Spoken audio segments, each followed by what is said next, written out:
المغضوب عليهم ولا الضالين. Surat apa ya, lupa. Surat apa, Bu Yusran?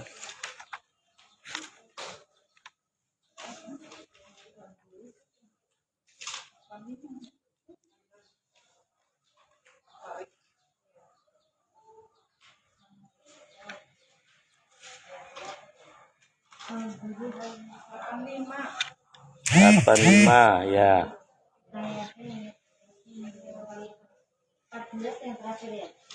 14 ya. Ya.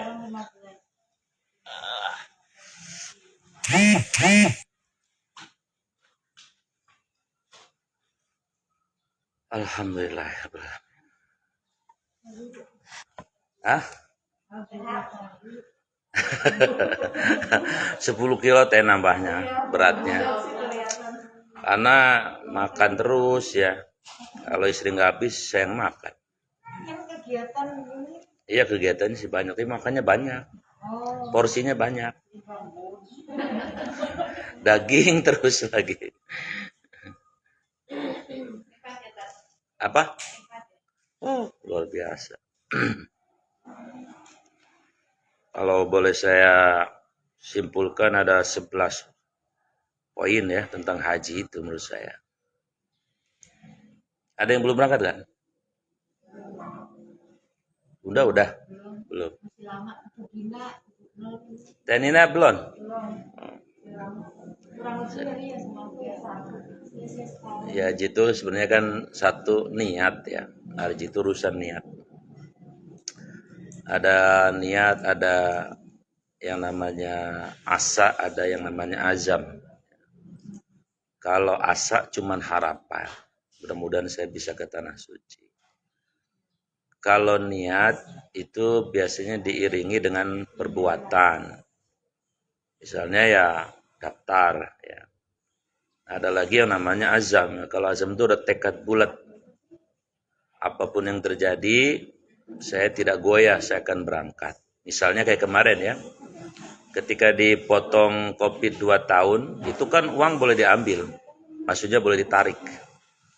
Yang beli porsi 25 juta itu perlu diambil tuh. Banyak yang ambil tuh.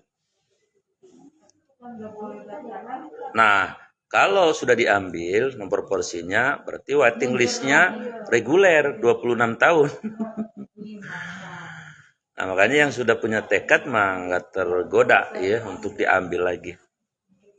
Karena alhamdulillah di tahun ini saya ini kan masih belum naik. Karena tahun ini itu dihitung-hitung oleh pemerintah akan naik nih pelunasannya ya. Kalau saya masih 35. Jadi dari 25 tambah 10. Wadi dulu berapa? Sama. Nah, tahun ini katanya mau naik cukup lumayan. Nah, itu. Ya.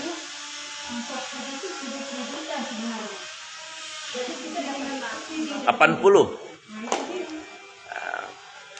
Bahkan yang ini yang sekarang ini subsidinya 60% katanya. Makanya tidak kuat lagi misalnya pemerintah. Dan yang kedua, memang haji itu hijrah ya. Kalau tadi niat, yang kedua hijrah. Maksudnya hijrah, ya kan yang ngundang Allah. Kita jadi tamunya Allah.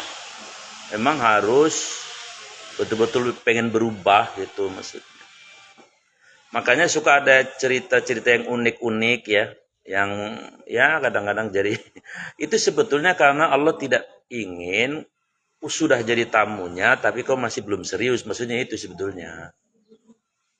Ya contoh misalnya, begitu dikasih makan, makanan ini mulu bosen deh, nggak enak makannya. Nanti Allah kasih nggak enak terus dia. Misalnya begitu. Itu sebetulnya karena Allah tidak mau, dia itu tidak bersih gitu. Tidak bersih hatinya. Mestinya dia qanaah saja, terima saja gitu. Itu maksudnya. Atau misalnya suaminya bilang, "Bang, itu sendalnya pakai plastik aja." Jadi kan, alah, apain pakai plastik, pakai repot amat. Nah, itu cari hilang beneran tuh. Jadi Allahnya yang cemburu, masih sebetulnya gitu maksudnya. Ya. Maksudnya seperti itu. Lagi yang Bang, nanti Ka'bah itu luar biasa. Alah, Ka'bah biasa-biasa aja. Ya, jadi dia nggak lihat Ka'bah. Orang mau pada nangis, dia bengang ngeliat-ngeliat. Baru hari ketiga dia ngeliat. Ada yang kayak gitu. Ada yang sekamar saya juga diuji. Kakinya panas ya. Ininya apa? Melepuh. Jadi 5 hari dia ngapa-ngapain. Mohon maaf, dia kiai sebenarnya. Iya. Hanya diobati, dirawat dan sebagainya. Alhamdulillah sih puncak hajinya dia kerjain semua, alhamdulillah. Ya, karena yang paling penting kan hajinya, puncaknya itu. Ya, jadi artinya tadi Allah lagi cemburu sama beliau itu maksudnya. Jadi betul-betul bersihkanlah semua dari pikiran, hati, dari hal-hal yang tidak lurus. Itu intinya. Ya, karena tadi haji adalah hijrah. Nah, yang kedua, haji itu memang jihad. Yang ketiga, terutama bagi perempuan, karena tidak dibedakan. Laki-laki sa'i tawaf 7 kali putaran. Kalau yang di depan Ka'bah sih memang sekitar paling 300 meteran kali 7 putaran lah ya. Tapi kalau dapatnya di atas lantai 3, lantai 4, itu bisa sejam lebih kadang-kadang. Ya, kalau apalagi nanti, apa? Iya, nyobain juga. Adem memang. Ya, artinya kan tidak dibedakan, perempuan juga harus begitu. Nah, selesai tawaf capek-capek, habis putar 2 kilo lebih kan, langsung sa'i. Sa'i itu kan 7 bolak-balik Safa Marwa, kira-kira 400 meteran lah. Ya, hampir 2 kilo lebih. Katakanlah digabung 5 kilo lah tawaf dengan sa'i. Ya, itu perempuan harus. Ya. Dalam keadaan bagaimanapun, kalau tawaf wajibnya, tawaf wajib hajinya, artinya memang jihad betul luar biasa. Menuju ke masjidnya juga berebut tempah luar biasa. Nah, belum nanti ke Arminanya ya. Armina itu jumroh itu kan ada 3, Aqobah, Ula, Wusta, Ula itu kan. Nah, itu juga perempuan tidak dibedakan, jalan 5 kilo bolak-balik. Iya kalau jalannya sendiri kan, jalannya kan beramai-ramai.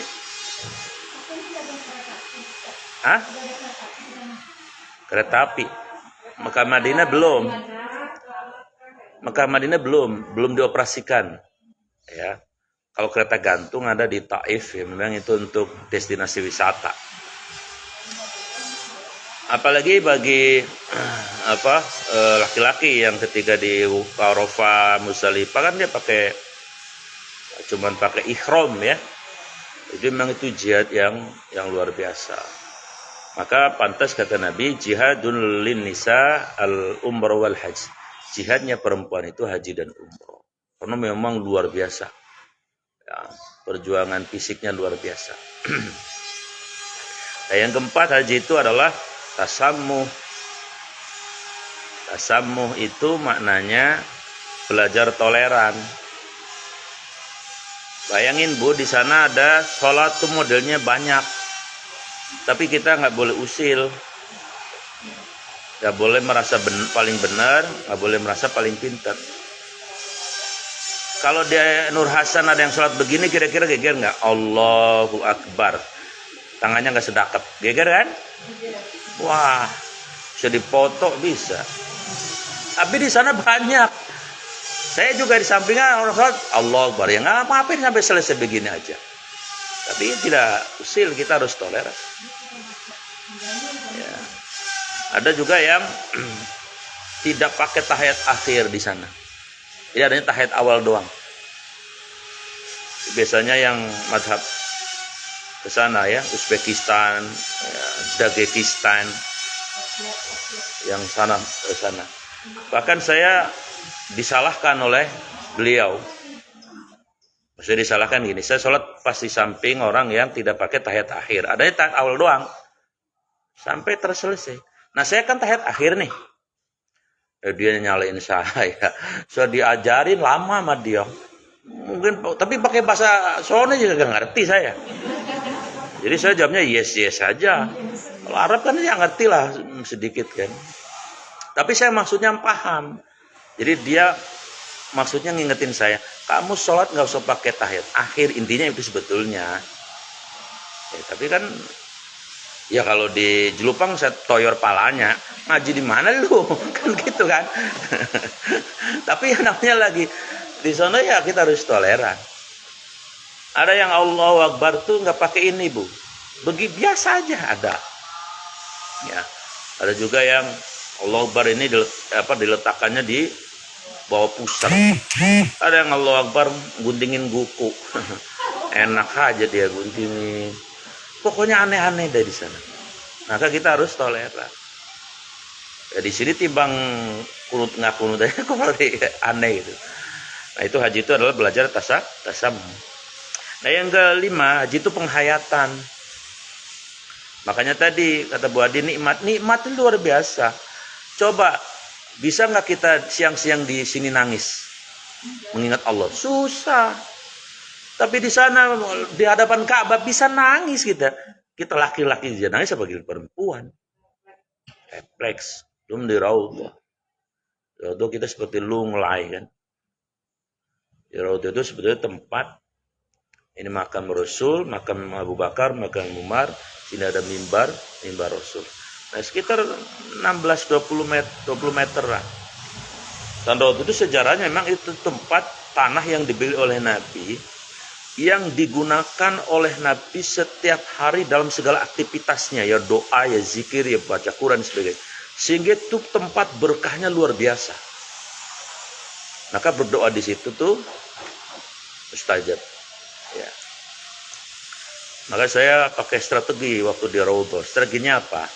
Kan diusir Pak sama askar kalau kelamaan gitu kan. Hah? Nah, waktu saya rame ya. Karena per negara.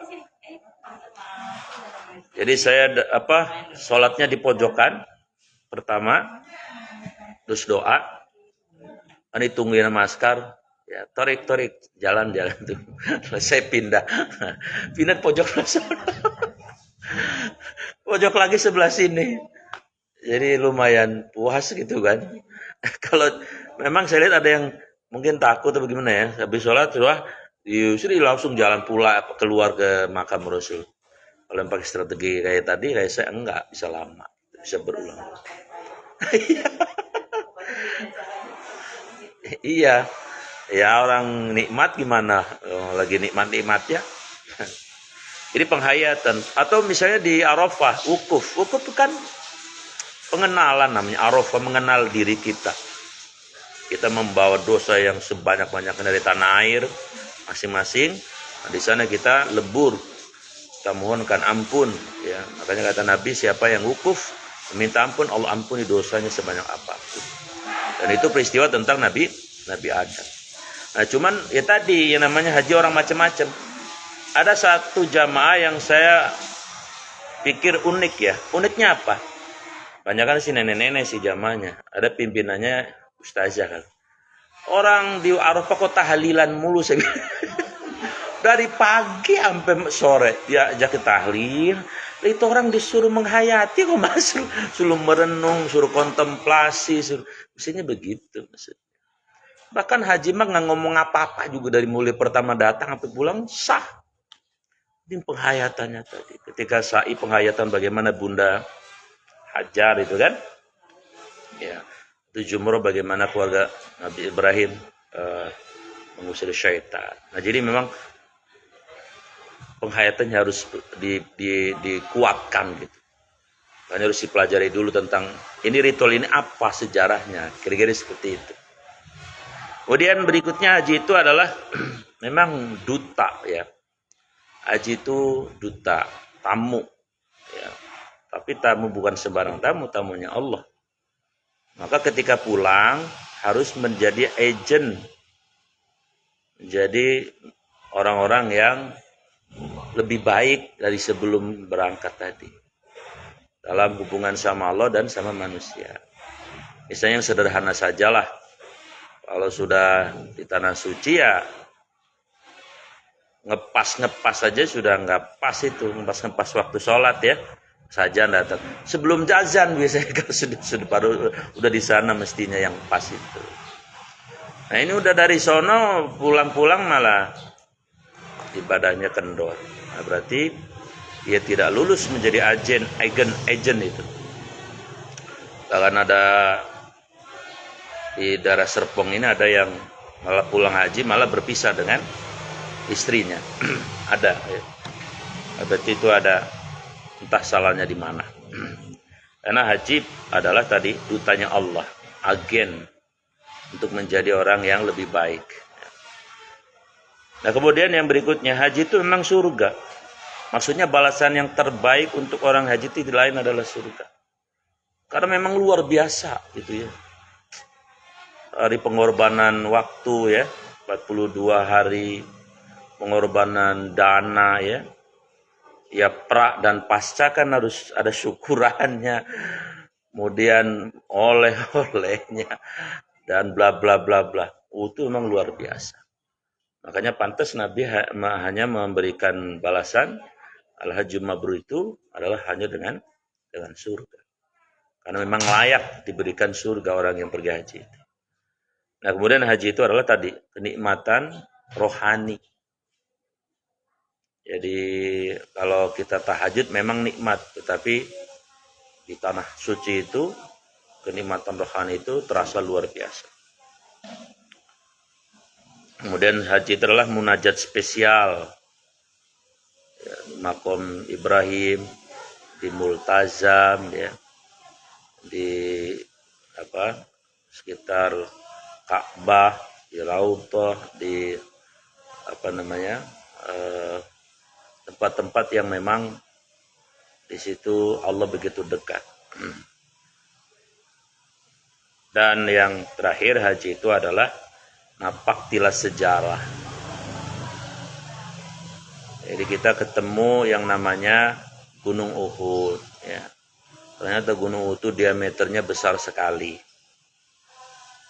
Ya, gunung terbesar akan sampai hampir 8 kilo ya. Kemudian makamnya Ibu Hawa, panjangnya luar biasa. Ya. Walaupun ibu-ibu nggak boleh masuk. Ya. Ada Ma'rokah, tempat dulu pemanahnya para pasukan pemanah di perang Uhud. Kemudian ada Syuhada Uhud. Ada makamnya Sayyidatina Khadijah. Ada makamnya tadi Sayyidina Umar, Sayyidina Abu Bakar. Ada Masjid Qissos, ada Masjid Jin. Ada Jabal Nur, ada Gua Hiro dan sebagainya. Jadi yang selama ini dalam buku, nah kita bisa menyaksikan langsung. Dan itu bisa membawa kita ke imajinasi di masa Rasulullah. Maka napaktilah sejarah. Ya, makanya itulah, walaupun haji yang sebenarnya cuma 4 hari, tapi kok bisa 40 hari, ya karena dikombine dengan wisata sejarah. Dan yang tidak kalah penting juga arba'in yang 8 hari itu. Arba'in itu sholat nggak putus di Masjid Nabawi. Sholat nggak putus selama 40 waktu. Plus sholat mayit. Nah di sana tuh tiap sholat tuh ada sholat mayit. Ada hadisnya kan, man syahidal mayyita wa yusalli alaiha falau qirat. Siapa yang menyaksikan jenazah lalu dia sholat, ya, maka dia dapat 1 qirot. Qirot itu gunung besar. Nah, kalau sholat kemudian nganterin ke kuburan, itu kan dapat 2 qirot. Makanya di sana senang kalau habis sholat, ada sholat itu, karena pahalanya luar biasa. 40 waktu sholat itu terus, luar biasa. Dan setiap waktu ada aja yang wafat. Ya, karena didoakan oleh orang yang beratus-ratus ribu orang di sana. Ya, intinya mudah-mudahan ya Bunda Sela, Tenina nih yang belum ya, mudah-mudahan segera ke sana. Karena luar biasa nikmat. Baik, kita ke materi Al-Qur'an.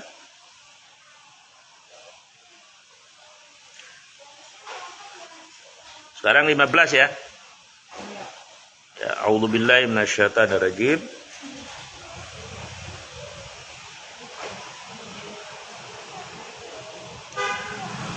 Dzul Arsyil Majid. Ya. Jadi Allah itu memiliki arsy, lagi maha mulia. Nah, memahami arsy Allah itu ada 3 golongan ya. 3 pemahaman itu. Ada yang pemahamannya adalah apa adanya, yaitu fahmu zohiri, apa adanya. Jadi arsy Allah, ya Allah punya arsy. Yadullah, Allah punya tangan, ya Allah punya tangan. Ada yang begitu. Ya, kelompok umat Islam yang memahami apa adanya.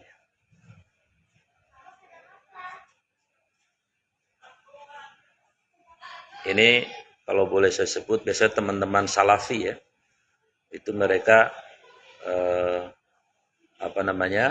ketika menafsirkan ayat-ayat mutasyabihat kayak gini, itu apa adanya. Allah punya tangan, ya Allah punya tangan. Adapun tangannya Allah itu ya tentu beda dengan Musa. Nah yang kedua, ada yang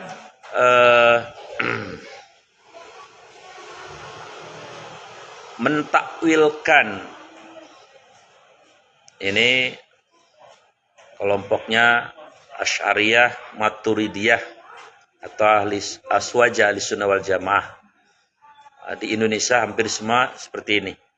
Jadi misalnya yadullah itu bukan tangan Allah, tapi kekuasaan Allah. Misalnya.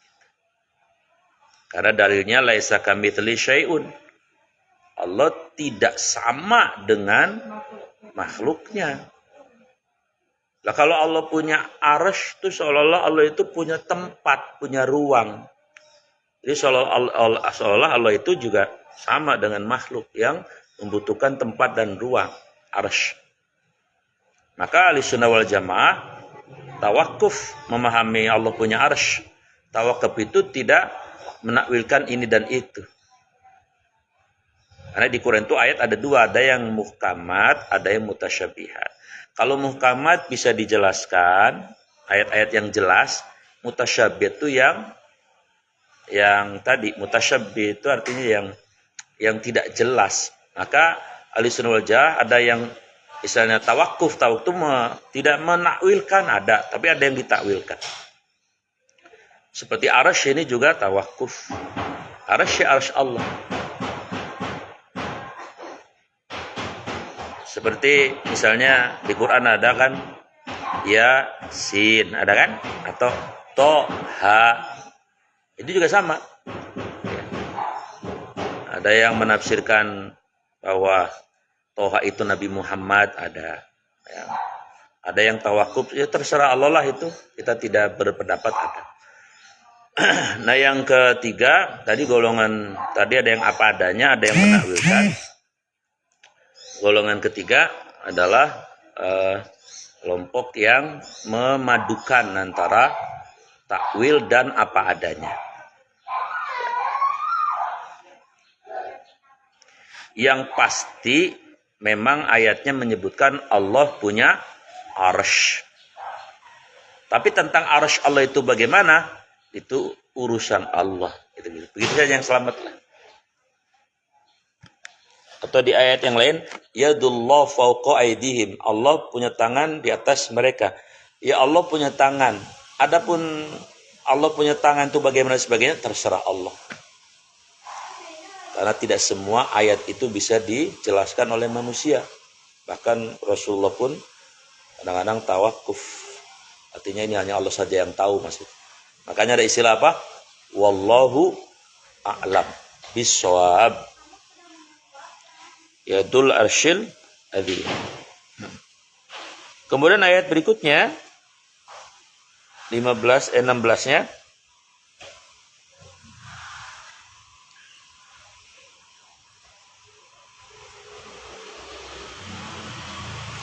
fa'alun lima yurid. Ya. Allah itu maha berbuat fa'al. 5 terhadap apa? Yuridu yang Allah kehendaki. Jadi kalau pakai bahasa gampangnya, idza arada syai'an ayyakula lahu kun fayakun. Allah itu punya kehendak, Allah itu punya perbuatan, tapi kehendak Allah dan perbuatan Allah beda dengan Bu Nur. Ya. Kalau Bu Nur pengen bikin pisang goreng, kudu beli pisang dulu. Ya, pisangnya dikupas. Lalu mulai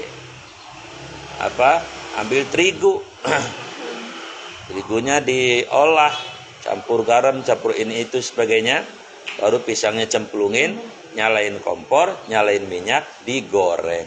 Baru jadi pisang goreng. Kalau Allah punya kehendak, ya nggak pakai kayak gitu. Dan contohnya sudah dipraktekkan langsung oleh Allah ya. Ketika apa? Ketika Nabi Adam pengen punya teman. Ya. Beliau kan sendirian di surga. Semua fasilitas hidup tersedia. Satu, masakina thayyibah. Nabi Adam itu tinggal di istana. Kemudian beliau itu pemimpin para malaikat. Karena malaikat suruh sujud kan. Yang ketiga, beliau itu punya fisik dahsyat 60 hasta, 30 meter. Jadi laki-laki sempurna lah, kegantengannya dan sebagainya. Kemudian semua makanan tidak perlu diproses. Daging apapun ada. Minuman semua tersedia. Tidak pakai proses. Pertanyaannya, karena Allah menciptakan Nabi Adam sebagai manusia, maka kebutuhan yang paling penting bagi seorang pria ternyata bukan tadi yang disebutkan. Makanya ada lagunya Yusnia dulu, sepiring berdua. Nah dengar nggak ini? Apabila ku ingat dirimu di saat bersama, hidup sengsara, makan sepiring, kita berdua. Pakai tikar, ibu ete melongo aja. Ada kan lagunya? Ini menunjukkan bahwa laki-laki itu yang paling dibutuhkan dalam hidupnya perempuan.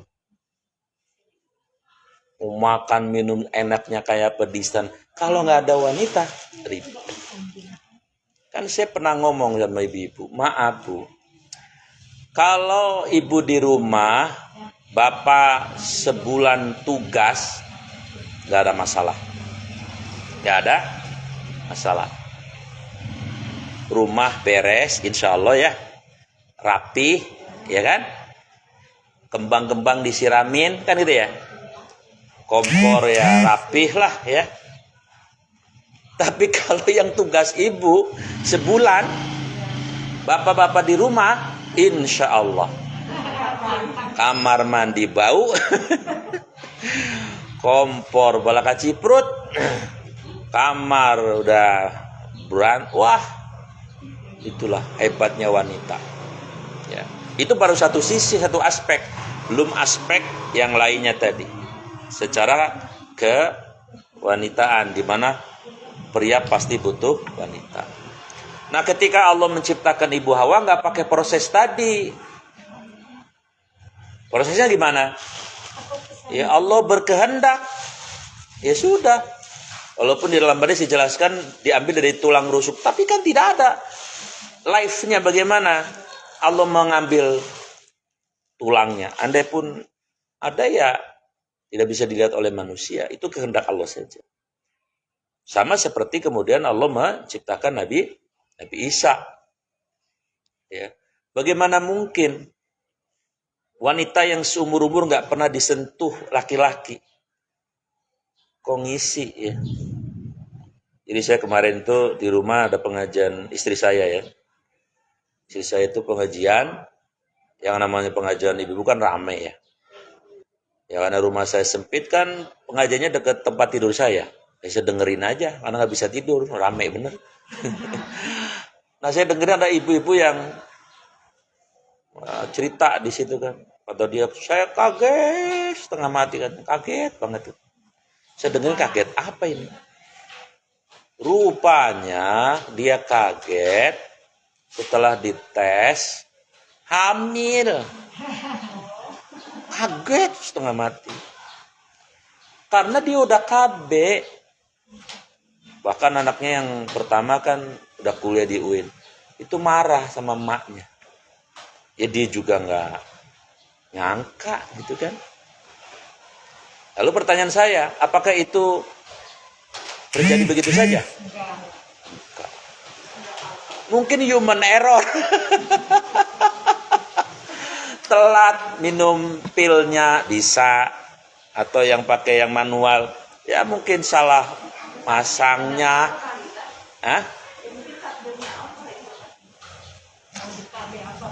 Iya maksudnya memang Allah memang menghendaki jadi.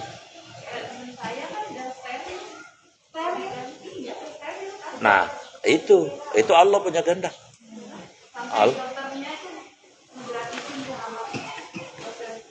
Luar biasa.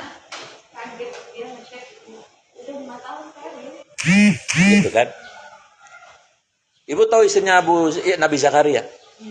Udah 80 tahun lebih. Ya mohon maaf, 8 tahun, 10 tahun seumur siapa? Wajah aja masih 50 kan? 80. Iya. Oh gitu ya. Iya masih 80. Udah nggak pantas. Ya tapi kan Allah tadi punya kehendak. Maka terjadilah kehamilan istrinya Nabi Zakaria yang melahirkan anak namanya Yahya. Maka disebut Yahya itu artinya hidup. Maksudnya apa? Berharap Nabi Zakaria dan istrinya ini bocah hidup. Karena secara logika udah nggak pantas. Ya, udah ketuaan lahir anak. Nah, jadi Allah sudah praktekkan banyak ya. Belum lagi tentang bagaimana Nabi Ibrahim ya yang disuruh mencacah-cacah burung. Allah punya kehendak hidup ya hidup. Jadi fa'alun lima yurid. Allah punya perbuatan. Allah punya kehendak. Tapi perbuatan Allah dan kehendak Allah beda dengan perbuatan kita. Kalau kita pakai proses, Allah tidak pakai proses. Kalau Gus Samsudin pakai proses nggak? Kan lagi viral. Jadi Gus Samsudin itu lagi dipiralkan dengan pesulap merah kan? Oh iya. Pelajarannya bisa dipetik apa? Kan kita udah pernah ngalamin ya, namanya Braja Musti, dulu apalagi lah. Muridnya banyak ribuan. Ini juga muridnya ribuan juga. Pak Gus Samsudin ini. Ya. Nah ternyata Allah punya kehendak supaya mungkin muridnya itu tidak banyak lagi. Caranya sederhana sekali. Satu, ya tadi Allah takdirkan ada orang namanya pesulap merah. Dia datang kepada epokannya, ingin membongkar trik-triknya. Ya langsung seketika turun reputasinya. Ditambah yang kedua, beliau diwawancarai di kanal YouTube. Dia membacakan surat Al-Falaq, Qul a'udzu birabbil falaq, artinya salah. Artinya surat Az-Zariyat ayat 51. Tidaklah Allah ciptakan jin dan manusia kecuali untuk ibadah. Itu surat Az-Zariyat. Dia ngartikannya salah. Akhirnya apa yang terjadi sekarang di demo di Blitar, pada epokannya suruh ditutup. Itu Allah punya kehendak. Ya. Bisa saja. Saya punya pengalaman itu. Dulu saudara saya kan masuk ke kelompok ini ya, kelompok Jumat Kliwonan. Berkeluar itu para kru mobil bis-bis antar kota yang kayak Sinar Jaya, kayak mobil-mobil yang Jakarta, Surabaya, itu gurunya itu, guru besarnya itu ada eh, di itu yang saudara saya ikut masuk ilmunya. Nah, saya sebagai saudara prihatin, kenapa masuk ke situ, bukannya belajar agama yang benar, ke ustadz, ke kiai gitu. Katanya ya supaya kita kan kalau di mobil itu kan banyak preman, banyak ini, supaya punya pukulan yang 5 kintal. Lah, saya bilang seru amat ini. Nah, saya susah ngomongnya sama saudara itu supaya keluar itu susah. Akhirnya saya memberanikan diri. Memberanikan dirinya apa? Saya datengin perguruannya. Kan orang sakti tujuannya, orang sejabodetabek. Tapi saya udah pasrah lah. Ya, baca-baca dulu lah, baca dikir dulu lah persiapan itu. Hanya saya nyampe ke sana, dia lagi dikelilingi murid-muridnya. Muridnya laki-laki perempuan. Nah, terus saya wudhu, saya bawa Quran. Saudara saya suruh ngeliatin. Tolong, Bapak sebagai guru besar, apa maksudnya ayat ini, saya bilang. Saya sengaja ngetes dia. Ternyata ya dia kagak pelagak belegeg bae, orang bisa ngapa-ngapa. Kalau bisa nggak tahu ini. Baru tuh saya bisa ngomong ke saudara saya bilang, Bang, abang mau ngikutin orang yang baca aja kagak bisa. Bagaimana mau menyelamatkan abang dan saudara saya itu? Dia menyelamatkan diri pun mungkin belum bisa gitu. Bagaimana mungkin itu? Hanya dia sadar tuh, alhamdulillah bisa keluar. Itu iurannya besar, Bu, tiap Jumat Kliwon itu, supaya tadi ilmunya lestari gitu. Iya, kayak terhipnotis. Jadi tadi mau ngomong apa? Enggak. Ya, jadi saya bingungnya praktek-praktek kayak gitu kok tetap aja gitu ya, yang jadi muridnya, yang jadi customer, yang pasti tetap aja begitu, Pak. Ya, alhamdulillahnya ada orang kayak si pesulap merah gitu ya, walaupun dia ancam orang juga ya, karena membuka trik. Baik, jadi kembali bahwa fa'alun, Allah itu bisa berbuat apa saja ya. 5 yurid, sesuai apa yang Allah kehendaki ya. Maaf kalau kepada Nabi namanya apa? Pekerjaan Allah yang Allah kehendaki disebut dengan mukjizat ya.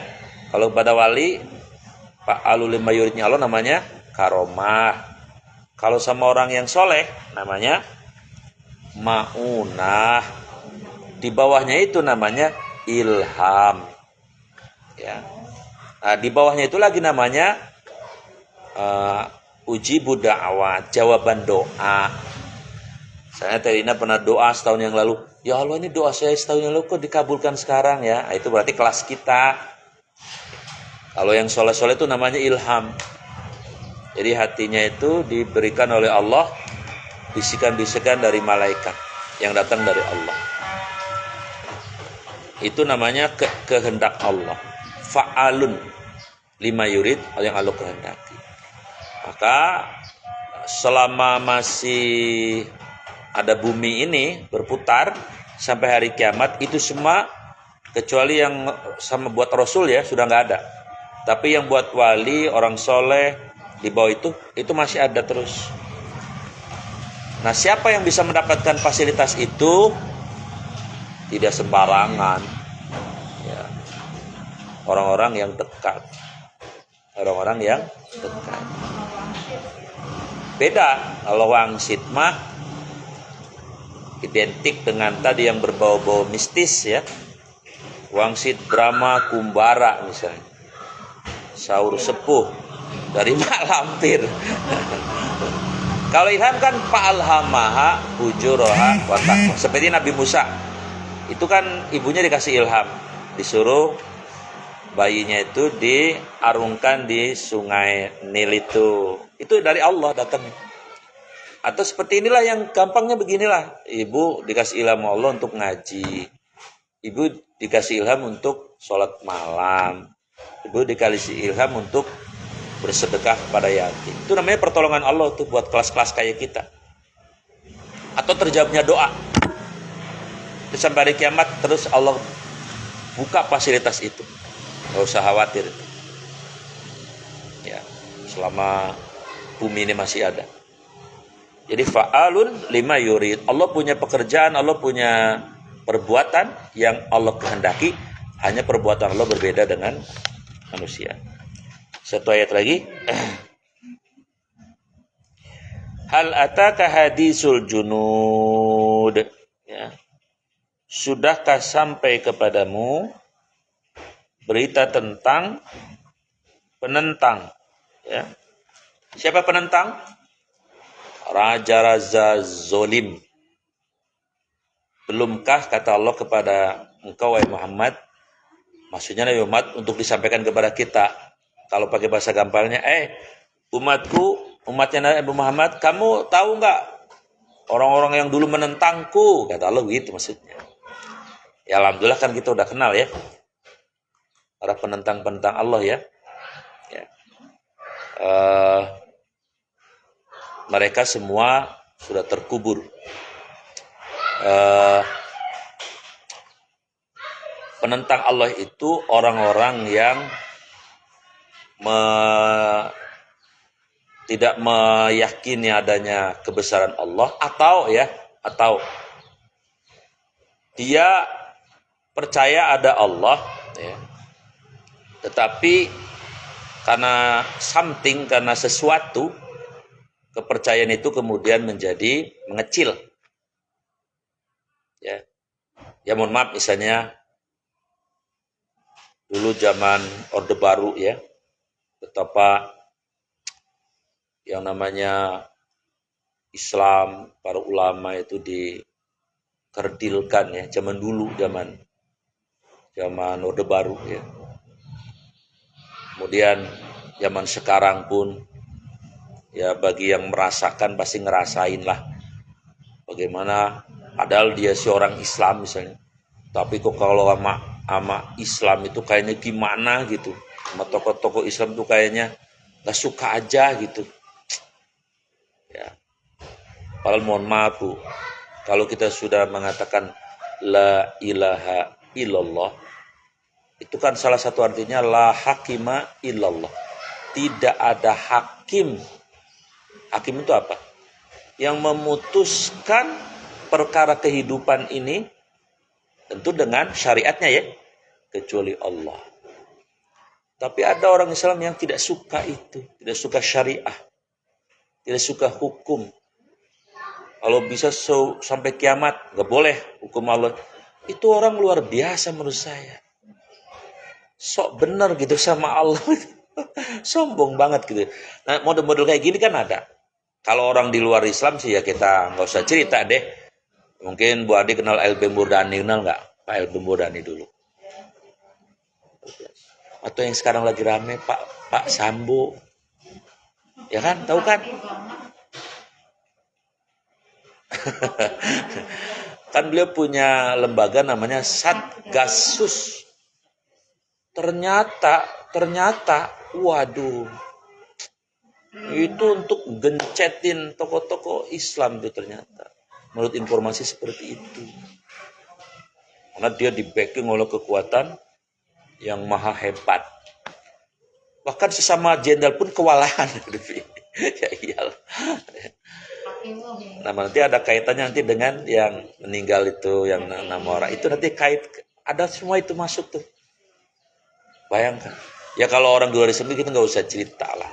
Yang saya gemes kan kadang-kadang ada orang Islamnya. Gemesin banget, pengen ditoyor palanya. Orang Islam tadi nggak suka syariat Islam. Orang Islam pun nggak suka sama tokoh-tokoh Islam. Yang paling saya bingung lagi nih, mohon maaf, ada dokter Islam jadi ketua harian Perindo. Lu tahu nggak siapa? Bapak Tuan Guru Bajang. Itu jadi ketua hariannya partainya Pak Haritanu. Pak Haritanu itu konglomerat yang dimasuk dalam oligarki. Yang mohon maaf, bikin.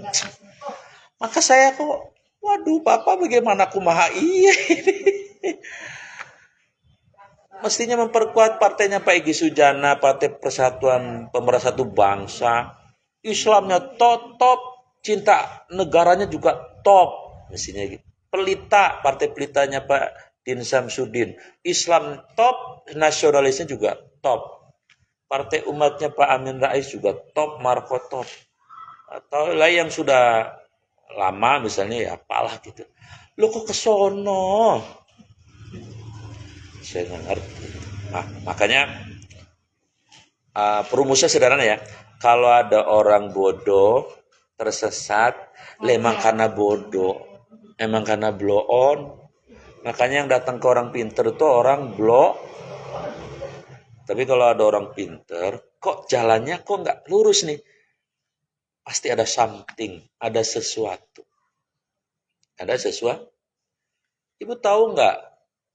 Abu Jahal itu ngerti bener Al-Quran. Bahkan dia senang baca Quran. Kadang-kadang kalau malam dia suka datang malam-malam ke rumah Nabi di belakang dengerin.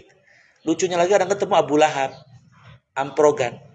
Kata Abu Lahab, bang lah ngapain ente bang? Si itunya tengsin malu. Enggak, gue kontrol aja. Karena dia orang Arab, ahli bahasa, tokoh kalau di sini ahli hukum. Cuman dia masa gue ngikutin, ya bocah lahir gue yang mangku. Nah kadang-kadang seperti itu. Makanya kalau orang bodoh salah jalan, ya memang wajar, emang dia mah, emang orang bodoh. Tapi kalau ada orang pinter kok salah jalan, pasti ada sesuatu. Kalau ditanya dengan bahasa yang sebenarnya coba fitrah ente mau nggak di tempat itu? Coba. Orang milih yang non muslim aja dilarang sama Quran kok. Ini ente memperjuangkan isi misi sebuah partai yang dipimpin dan tokoh-tokoh terasnya adalah orang-orang tadi, para konglomerat. Wallahu a'lam bishawab. Tapi memang ini dunia ya, dunia itu ujiannya memang makin besar ilmunya, barangkali imannya makin besar juga ujian. Ya jadi hal ataka hadil junud, belumkah sampai kepada kalian tentang para penentang-penentang Allah. Orang-orang yang dulu menganggap bahwa mereka tuh hebat, kuat. Tapi faktanya hari ini mereka sudah jadi sejarah. Ya. Dari mulai siapa? Namrud ya. Fir'aun ya. Kemudian Abu Jahal, Abu Lahab, semua tinggal sejarah. Pak Murdhani termasuk tinggal sejarah semua. Kalau yang yang dizalimi tetap mulia ya. Nabi Musa mulia, Nabi Muhammad apalagi, Nabi Ibrahim apalagi. Sholawat yang terbaik itu sholawat Ibrahim ya. Apa sholawat Ibrahim itu? Yang kita baca waktu sholat. Itu Nabi Ibrahim disebutkan sama ahli keluarga Nabi Ibrahim kan. Bayangkan orang Islam ada sekitar 2 miliar.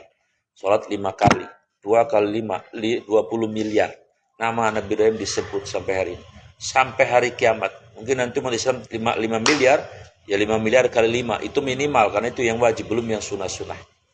Jadi yang menjadi kekasih Allah mulia. Tapi penentang-penentang Allah tinggal sejarah.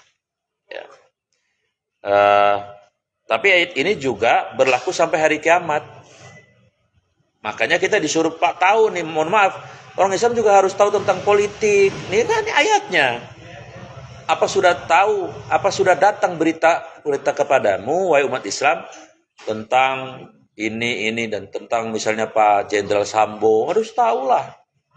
Ya, apa kiprahnya, apa pekerjaannya yang merugikan umat apa tidak dan sebagainya. Kita harus paham. Karena memang Rasulullah juga dulu seperti itu. Para sahabat juga seperti itu. Dengan memahami ini insyaallah kita tidak terus menjadi objek, menjadi maf'ul ya. Tapi kita minimal mengerti arah peradaban manusia ini kemana dan menuju kemana. Ya kita bisa mengantisipasi untuk minimal anak kita, keluarga kita. Kira-kira seperti itu. Baik, ada pertanyaan? Ini siapa? Cucu. Oh, sudah punya cucu ya.